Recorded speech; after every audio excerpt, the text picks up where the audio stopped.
So kining misteryo sa himaya sa ato karon nga paghimo sa pilgrim sa fluvial pahid sa Birhen sa Kalinaw ug mayong panaw gikan na kita o pauli na kita, no.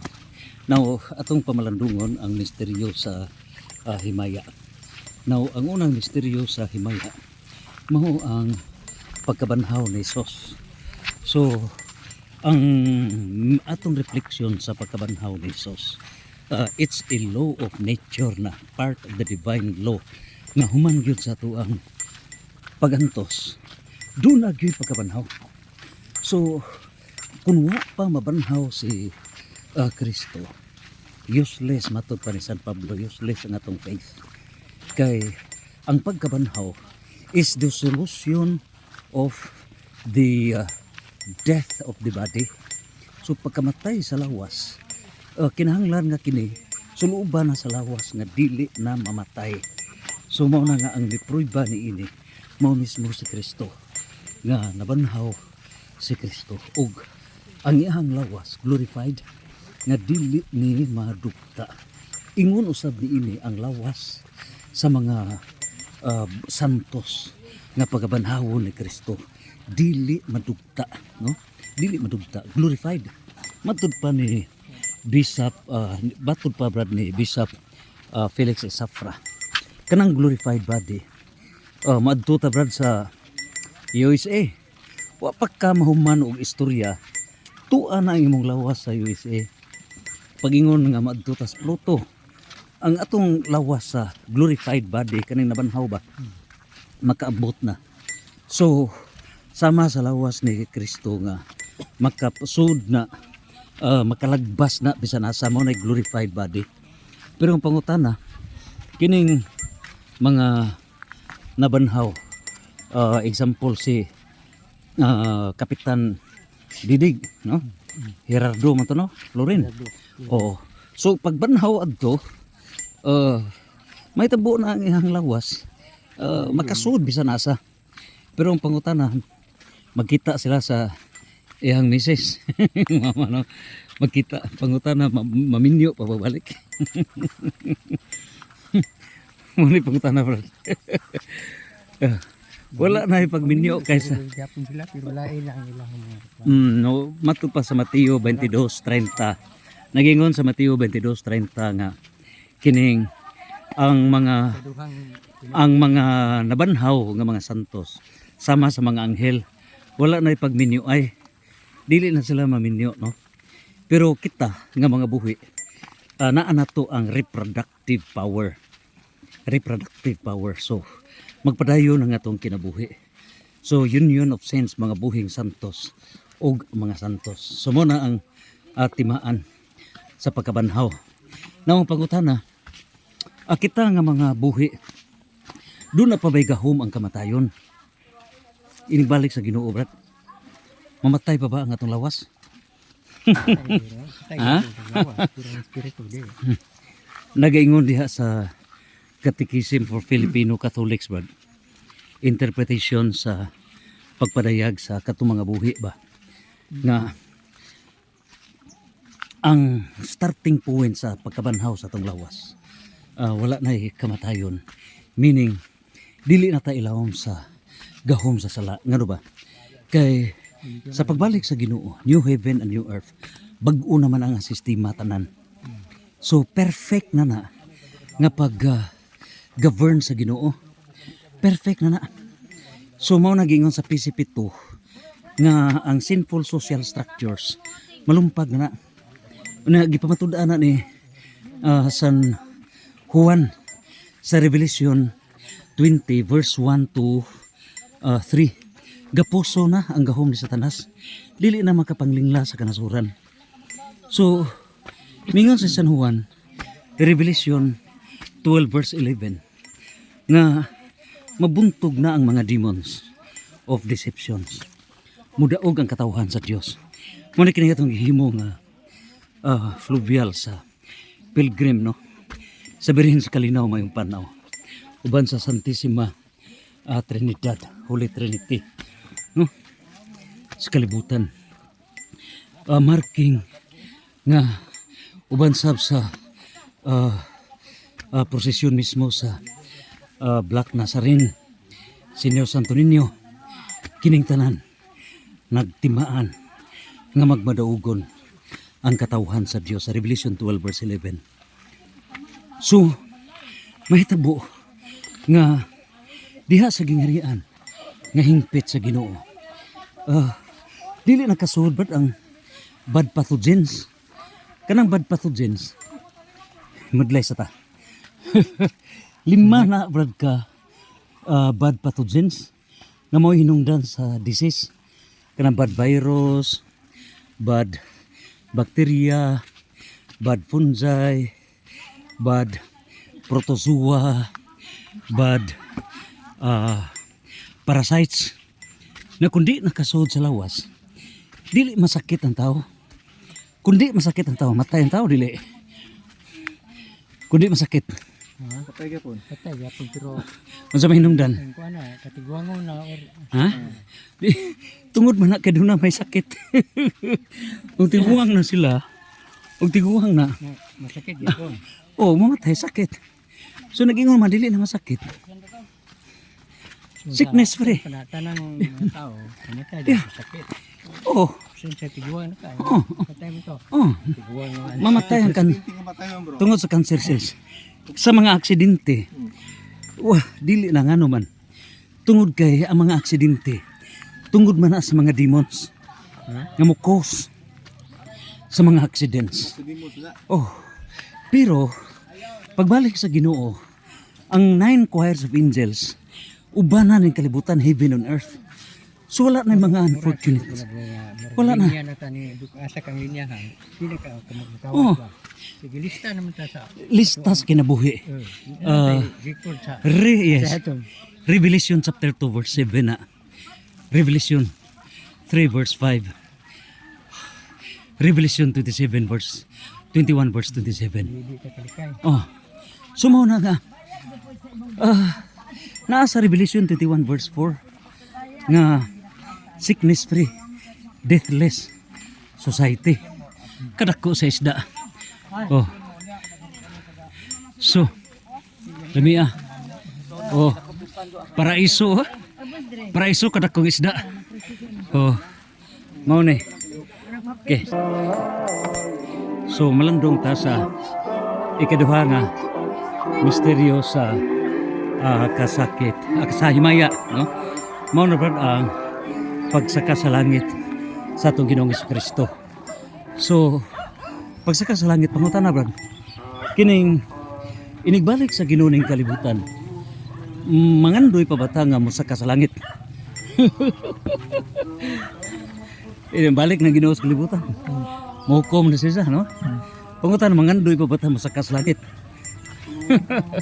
Nangandog gyapon, no? Ha? Nangandog gyapon. Matod pa ni. Kalunang pagmakasala. Balik man Ginoo sa kalibutan. Matod pa Father Salon Pernosos. Pagbalik sa Ginoo dinis kalibutan, heaven on earth. So ang langit ni ana sa yuta. Naay biblical basis brad sa Juan 14 versikulo 3. Nagingon sa Juan 14 versikulo 3 nga kunhain ako dadon ko kamo. Bisan asa si Jesus dadon. So karon sa Isaiah 66 verse 1, tungod kay kining kalibutan giharian pa sa gahom ni Satanas, mao nang langit tuwa sa babaw. So ang church triumphant tuwa gida sa Juan chapter 14 verse 2, tuwa sa langit. Kay kining kalibutan gilunupan pa man sa gingarihan ni Satanas. Pero pagbalik sa Ginoo, hingpit na paghari sa Ginoo. Tuwa na ikuan. So heaven on earth na. Si Satanas makuha na. What na? Revelation chapter disregard na. Yes. Ang hari ang Ginoo naman. Ginoo na. So Revelation 20 verse 1 to 3, posasan ang gahom ni Satanas, dili na makapanglinglas sa kanasuran sa kalibutan. So sa to pa kining kalibutan mahimo na kining heaven on earth. So heaven on earth, nagingon man si Jesus, kung asa ko dadon ko kamo. Mao bitaw tong mga santos to sa langit banhawon ni sa inigbalik sa kalibutan. 1 Corinto 15 uno ngadto sa 58 over Ezekiel 37. So mo na nga di na mga andoy matupag langit kadi ana may langit sa kalibutan. Pangutana, bro. Ah, Ang pangutana kung ano sana mahitabo. now ang pangutana nag-ingon nga walay nasayod kanus mubalik ang Ginoo. Mm. Bisan ang anak pero dunay mga signs. Dunay mga tilimadon. Nangatuma na ang mga tilimadon. Pero as to the exact hour, exact date, exact day, exact week, exact month, wa na. Nakibalo. Oh, exact year. Pero dunay period. So, duna na. So mao na nga every day jud kanunay. Every day jud kanunay. So mao na yung mga signs. Unsa may mga signs? Gubat na naman na. Mga linog na na. Ang last nga sign, brad, ang hingpit na nga preparasyon sa kalibutan sa gingharian sa Dios. Nana sa Mateo 24, 28 hanggang 30. Nga last sign, igawali na sa tibok kalibutan ang gingharian sa Dios. Mao na nga preparado ng tanan busa kay naamang gunabrad sa Catechism of the Catholic Church. Paragraph 836 nga ang plano sa Ginoo sibo sa 1 Timoteo chapter 2 verse 4 ng tanang katawhan maluwas. So nasa Catechism of the Catholic Church 836 nga tulo ka klases mga tao. Ang Catholic Church, ikaduha ang Christians nga referring to the Protestants. Na kanang ikatulo non-Christians. Gusto sa Ginoo nga kining tanan mahimong Catholic. So pinaagi sa Catholic Faith Defenders sa atong eschatological apologetic debates sa dialogue sa pagtuo Bible Symposium may tabo nga ato rang kabi kining tanan mayusara nato kining tanan.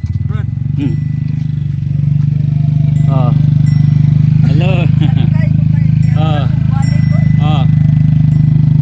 Sumaw na ang pagsaka sa langit sa itong Ginoo. Nga kining ikatulo nga misteryo pagkunsad Sa Holy Spirit. sa Espiritu Santo. Mao na birthday sa simbahan. To the Apostle. Ngadto sa Apostoles ka Virgen Maria. So birthday, so ang birthday sa simbahan kung imo nang i-minus 2026 o 33 AD. So pila na ba katuig? 6 of 3 is 3 2026 o 33. So niya putuha karon mo na ang i-minus na ng 2026 o 33 AD, no? Mo na pangidaron sa simbahan. Sukat ka na gi tukod sa Ginoo ka birthday man ang iyang pagka kunsad sa Espiritu Santo. So mao ni punto ha. The Holy Spirit unya sa tanan nga mga religion sa kalibutan 49,000 ang gipuy-an ra sa Espiritu Santo. Hebrew 8 verse 2 mao ra ang simbahan nga gitukod sa Dios. Unya kining mga relihiyon nga gitukod sa tao wa magpuyo ang Dios niya na. Nana sa Acts chapter 7 verse 48, Acts chapter 17 verse 24, Salmo 1 to 7 verse 1. How na balik ka. Og sa Jeremias chapter 17 verse 5. So mo na yung pagpamatuod nga ang Espiritu Santo magkapudyo sa mga reliyon nga tinukod lamang sa tao. So mao na ang mga tilimad doon. Mao na no? Ikapat nga misteryo pagsaka sa langit sa mahal nga Birhen Maria.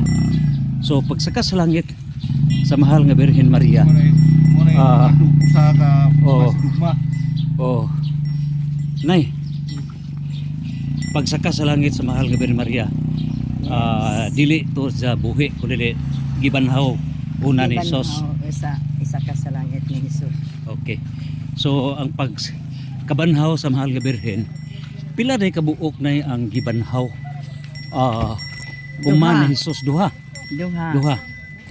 O si Jesus ug mahal nga Birhen Maria. Maria. Upat na sila tanan. Upat kay duha tong buhi. Buhi O nga gisaka. si kuan tapatamay. Ang buhi nga duha nga misaka sa langit tay Joseph no Cornito. Kinsa tong duha nga buhi nga isaka sa langit? Si Elias o si Lolo Enoch. Lolo Enoch sila duha. Okay. Dire sa mo to sekretariat ni Bishop Felix Safra no. Sige tay. So Enoch ug si Elias. Silang duha nga buhi nga misaka sa langit. Kansa sila bro o Nag-una si Lolo Enoch kay mao man toy karaan nga mga ginikanan gikan ni Lolo Adam. Jesus Christ. Pagabot na antod na duha ka buok sa Old Testament, duha ka buok buhi misaka sa langit. Sa New Testament, buhi ha. Sa New Testament, duha pod nga misaka sa langit na banhaw. Ano ba now? Si Jesus ug mahal nga Birhen. Duha, so upat tanan. Diyan nasibo na sa Mateo 24:31 nga banhawon ang mga ang tanan nga katauhan nga pinili sa Dios. Izahan na nga tuan, izahan na nga tapuon. Izahan na nga sa upat ka suog sa kalibutan. So mao na pasaka sa langit sa Ginoo. Kalima, Tuan. purong-purong. Koronasyon. O purong-purong sa mahal nga Birhen. Isip ray na sa langit ug sa yuta. So si Kristo mao ang hari sa langit ug sa yuta. Ang mahal nga Birhen mao pod ang rayna sa langit ug sa yuta. Nga gipamatud-an na sa twin hearts of Jesus and Mary nga dili na sila mabuhag. Nga si Jesus gipanamkon sa sala nga walay panulundon. Mahal nga Birhen wa say sala nga panulundon. So equal footing sila. Si Jesus mo nga purong sa mahal nga Birhen rayna isip rayna sa langit ug sa yuta. So niya nata sa Birhen sa kalinaw og maayong panaw uban sa ato nga mga KFC o sa ato nga mga CFD. Okay? So may abot na ta sa Birhen sa kalinaw kung mayong panaw. Di pa kinabatan-anan nga CFD. Kinabatan-anan nga CFD. Di pa kinabatan-anan nga mga CFD. Santos. Santos. Okay, Santos. Santos. Okay, praise the Lord.